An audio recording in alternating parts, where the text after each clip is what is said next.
ચેતર વસાવાએ સાગબારા તાલુકામાં એક કાર્યક્રમમાં હાજરી આપી હતી। ચેતર વસાવાએ કહ્યું કે ભીલ પ્રદેશની લડાઈને આપણે સાથે મળીને આગળ લઈ જવી પડશે, ત્યારે જ આપણે આપણા સમાજનો વિકાસ કરી શકીશું। આદિવાસી લોકોના વિકાસ માટે ગુજરાત, રાજસ્થાન, મધ્યપ્રદેશ અને મહારાષ્ટ્રના આદિવાસી લોકોએ સાથે મળીને દેશનું 29મું રાજ્ય બનાવવાની કવાયત હાથ ધરી છે।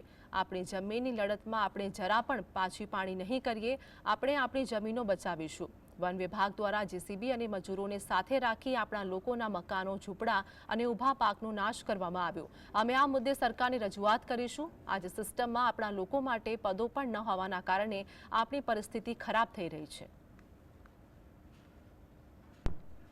આવનારા દિવસોમાં દેશનું 29મું રાજ્ય ભીલ પ્રદેશ આપણે બનાવવા માટે આગળ આવવું પડશે।